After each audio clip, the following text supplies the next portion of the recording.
तो तमाम कंट्रोवर्सीज के बाद पाकिस्तानी एक्टर फवाद खान की मूवी विद वानी कपूर रिलीज हो गई है, लेकिन इंडिया में नहीं, ओवरसीज में। क्योंकि मैं यूएस में रहती हूँ तो मुझे चांस मिल गया ये मूवी देखने का। तो मैं ये मूवी क्यों देखने गई और सरदार जी 3 को मैंने क्यों नहीं देखा था और इस मूवी को मैंने क्यों देखा है, माहौल क्या था थिएटर के अंदर जहाँ पर पाकिस्तानी और इंडियन ऑडियंस एक साथ बैठ के ये मूवी देख रहे थे, और ये मूवी कैसी है, इस मूवी का रिव्यू, इन तमाम सवालों के जवाब आज के वीडियो में। Let's start. Welcome back to my channel. मैं हूं नमिता आपके साथ, और अबीर गुलाल को लेकर बहुत सारी कंट्रोवर्सीज चल रही थी। अगर आप मेरा चैनल फॉलो करते हैं तो आपको पता होगा, मैंने बहुत बार बताया है कि क्या प्रॉब्लम हुई थी। फिर से बता देती हूँ, एक रिवीजन दे देती हूँ कि क्यों अबीर गुलाल के साथ कंट्रोवर्सीज चल रही थी। क्योंकि इसमें है पाकिस्तानी एक्टर फवाद खान, बहुत वक्त के बाद वो एक बॉलीवुड मूवी कर रहे थे। आपने उनको लास्ट देखा था ए दिल है मुश्किल में, और उसके बाद पाकिस्तानी एक्टर्स बैन हो गए थे आफ्टर उरी अटैक। उसके बाद 2023 में हाई कोर्ट ने एक फैसला दिया और ये बैन पाकिस्तानी एक्टर्स के ऊपर से हटा दिया गया। सरदार जी 3 में आपको हानिया आमिर दिखी थी दिलजीत साथ, और दूसरी ही मूवी थी अबीर गुलाल जिसमें फवाद खान थे। लेकिन ये दोनों मूवीज पहलगाम टेरर अटैक के पहले हो गई थी, यानी कि बन गई थी। तो ऑपरेशन सिंदूर के बाद इतनी ज़्यादा टेंशन हुई दोनों देशों के बीच में कि पाकिस्तानी एक्टर्स फिर से बैन हो गए। बहुत ज़्यादा गुस्सा आ गया इंडियंस के अंदर कि हमें उनकी मूवीज़ नहीं देखनी है और क्यों बॉलीवुड के अंदर पाकिस्तानी एक्टर्स को लिया जा रहा है।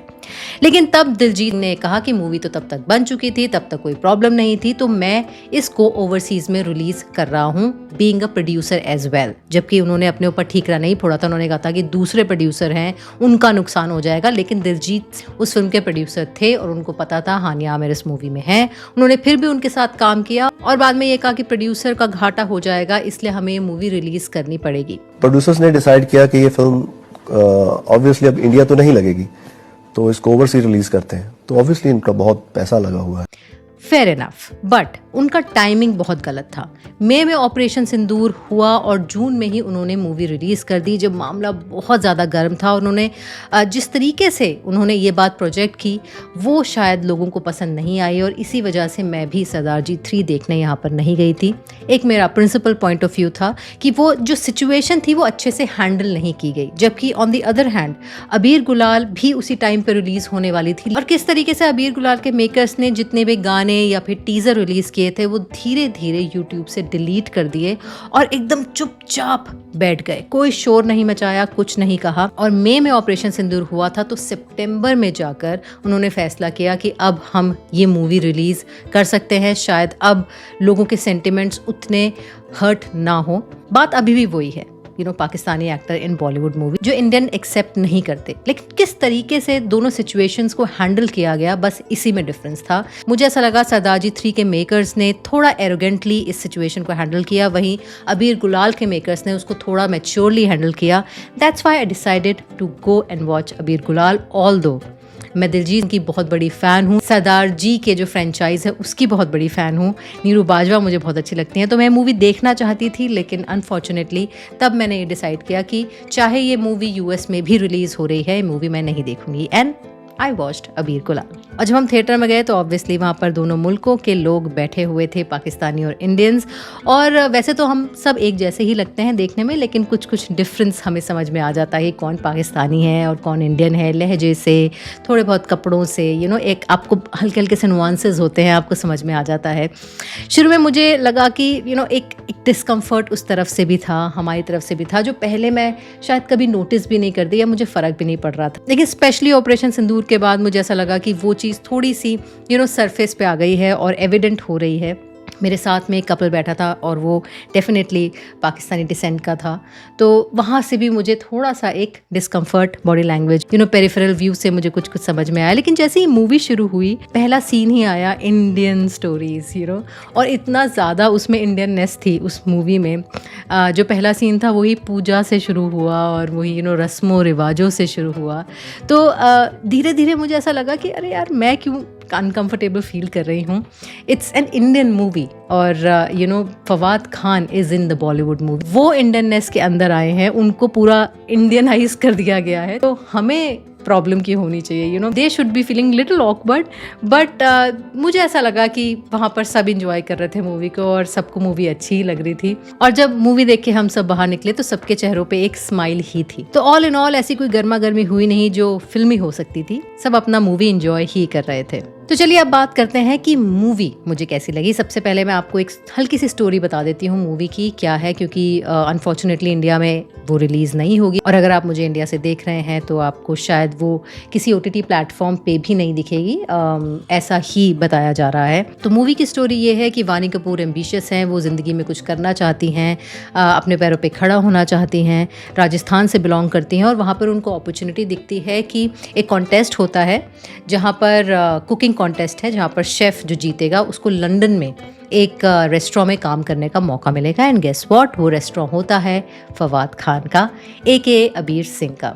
ऑब्वियस सी बात है उसमें वानी कपूर जीत जाती है और उनको मौका मिलता है लंदन जाने का, और वो वहाँ जाती हैं और किस तरीके से फवाद खान और उनके बीच में धीरे धीरे प्यार हो जाता है कुछ ट्विस्ट एंड टर्न्स के साथ। यही है सिंपल सी स्टोरी इस मूवी की। तो चलिए अब बात करते हैं इस मूवी की पॉजिटिव चीज़ों की जो मुझे अच्छी लगी। सबसे अच्छी बात मुझे इस मूवी के गाने लगे। अमित त्रिवेदी के बहुत ही अच्छे गाने हैं, हर गाना एक अलग फ्लेवर लेकर आ रहा है, कुछ डांस नंबर है, कुछ फोक है, कुछ रोमांटिक गाने हैं। तो हर गाने के साथ आपको कुछ ना कुछ इस मूवी में मिलेगा, और ये मूवी की राइड बहुत ही इजी बना देते हैं इस मूवी के गाने। दूसरी बात जो मुझे इस मूवी की अच्छी लगी वो है सपोर्टिंग कास्ट। जी हाँ, सपोर्टिंग कास्ट बहुत अच्छी है। परमीत सेठी, फरीदा जलाल, लीजा हेडन, रिद्धि डोगरा, नमिता डोगरा मेरी रिश्तेदार नहीं है, लेकिन हाँ रिद्धि डोगरा काश होती, और सोनी राजदार, इन सब ने बहुत अच्छी एक्टिंग की है, एक अच्छा सपोर्ट सिस्टम दिया है इस मूवी को, थोड़ा नॉस्टैल्जिया में भी लेके गए हैं। मुझे लगता है परमीत सेठी और फरीदा जलाल DDLJ के बाद पहली बार स्क्रीन शेयर कर रहे थे, तो उनको भी एक साथ देखना बहुत अच्छा लगा। तीसरी चीज़ जो मुझे बहुत अच्छी लगी वो थी फवाद खान और वानी कपूर की पेयरिंग। बहुत ही फ्रेश और बहुत ही अच्छी पेयरिंग लगी। दोनों एक दूसरे को कॉम्प्लीमेंट कर रहे थे, एज वाइज भी कॉम्प्लीमेंट कर रहे थे, और लुक वाइज भी कॉम्प्लीमेंट कर रहे थे। तो दोनों की पेयरिंग बहुत अच्छी लगी इस मूवी में, और लगा कि इन दोनों के बीच में प्यार हो सकता है, कुछ आर्टिफिशियल नहीं लग रहा था। तो pairing was very good, I liked it. Since movie is a rom com romantic comedy, तो मूवी के कॉमेडी एलिमेंट कुछ काफ़ी अच्छे थे जिनको देखकर जेन्युइनली हंसी आ रही थी और पूरा थिएटर हंस रहा था। तो चलिए अब बात करते हैं नेगेटिव पॉइंट्स की। सबसे पहला नेगेटिव पॉइंट है वानी कपूर। जी हाँ, वानी कपूर एक डिसेंट एक्ट्रेस हैं और वो बहुत सुंदर लग रही हैं मूवी में, लेकिन उनको जो कैरेक्टर दिया गया वो बहुत कुछ रिजेंबल कर रहा था जब वी मेट के गीत से, और उनको मुझे लगता है यही दिया गया होगा डिस्क्रिप्शन भी कि वैसी एक्टिंग करनी है। But neither her character nor her performance was up to the mark as Geet performed और करीना कपूर परफॉर्म्ड इन जब वी मेट। बहुत जगह ऐसा लगा कि वो कोशिश कर रही हैं गीत बनने की, पर गीत कोई नहीं बन सकता, गीत से फेक ही है। वो इतना एक हाई बेंचमार्क एक रख दिया है करीना कपूर ने कि उसको कोई बीट नहीं कर पा रहा है। तो वहाँ मुझे थोड़ा सा खटक रही थी वानी कपूर। अब वानी कपूर की बात की है तो फवाद खान की भी बात कर लेते हैं। फवाद खान वैसे तो इंटेंस सीन्स और रोमांटिक सीन्स में बहुत ही अच्छे थे, और आई थिंक वही उनका फोटे है, लेकिन कॉमिक टाइमिंग के मामले में वो ऑफ थे। एक सीन है जहाँ पर वो दोनों कुछ तो कॉमेडी करने की कोशिश कर रहे हैं जब वो पहली बार मिलते हैं, और ऐसा लग नहीं रहा कि वो कॉमेडी कर पा रहे हैं, दोनों की ओवर एक्टिंग ही लग रही है। बहुत ही ऐसा लग रहा है ये हो क्यों रहा है, ये सीन है ही क्यों, मतलब जल्दी ख़त्म हो जाए। बहुत ही डिस्कम्फर्ट हो रहा था वो सीन देख के। ऑल्दो वो अच्छा हो सकता था, लेकिन वो दोनों की परफॉर्मेंस वहाँ पर अच्छी नहीं आई।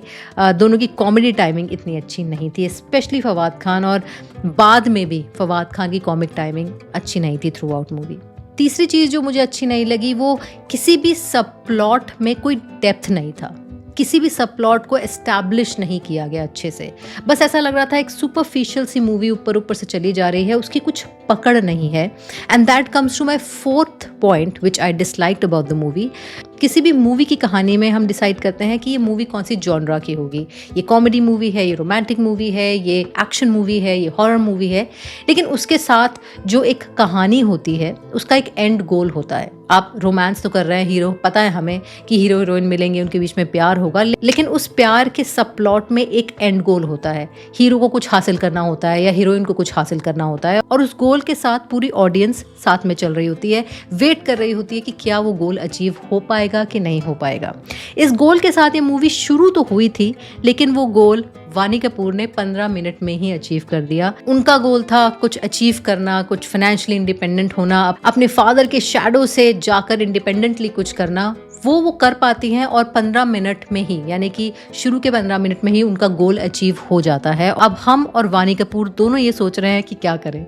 जी हाँ, कुछ ऐसी ही स्टोरी है जहाँ पर ऐसा लगा कि बस अब गोल तो अचीव हो गया, उसके बाद मूवी एक कटी पतंग की तरह बस बहती चली जा रही थी। हाँ, प्रिटेक्स्ट में ये था कि दोनों के बीच में रोमांस हो रहा है, बट समहाउ कुछ पकड़ की मुझे कमी लगी, कुछ एंड गोल की मुझे कमी लगी। उसके साथ रोमांस चलता तो ज़्यादा मज़ा आता। कुछ ट्विस्ट एंड टर्न भी था मूवी में, जिसमें रिद्धि डोगरा का एक बहुत ही इंपॉर्टेंट रोल है। वो बता दूंगी तो स्पॉइलर हो जाएगा, अगर आप ओवरसीज़ में रहते हैं तो देख सकते हैं, तो मैं वो स्पॉइलर नहीं देना चाहती। तो रिद्धि डोगरा का वो बहुत अच्छा एक ट्विस्ट है, साथ में उन्होंने एक्टिंग बहुत अच्छी की है। रेस्ट मूवी में कुछ ज़्यादा पकड़ मुझे दिखी नहीं, मिली नहीं। तो लास्ट में मैं आपको यही कहूँगी कि एक बहुत ही प्यारी सी क्यूट सी पिक्चर है जिसको आप फैमिली के साथ देखने जा सकते हैं। OTT वर्दी मूवी मैं इसको कहूँगी, थिएटर वर्दी मूवी नहीं है, OTT वर्दी मूवी है। लेकिन हाँ, एक बार देखी जा सकती है for the name, for the sake of this pairing, Vani Kapoor and Fawad Khan, and also the beautiful music. दोनों का कॉम्बिनेशन बहुत अच्छा लग रहा है। बहुत दिनों बाद इतनी लाइट सी मूवी आई है जिसको देखकर मज़ा आया फैमिली के साथ। तो मूवी से और उसकी कहानी से ज़्यादा एक्सपेक्ट ना करते हुए मैं दे रही हूँ इस मूवी को 3 out of 5 स्टार्स। आपको ये रिव्यू कैसा लगा? आप भी अपना रिव्यू मुझे दे सकते हैं, मुझे लेकर ज़रूर कमेंट सेक्शन में बताइए क्या अच्छा था, क्या बुरा था। और हाँ, वो तो कीजिए लाइक, शेयर, सब्सक्राइब। अगर अभी तक नहीं किया है तो ज़रूर कीजिए, जल्दी कीजिए, अभी कीजिए, मैं वेट कर रही हूँ। अरे कर ही दीजिए, अरे कर दीजिए। So hope you enjoyed this review. मिलती हूँ मैं आपसे अगले वीडियो में, तब तक के लिए take care and bye bye.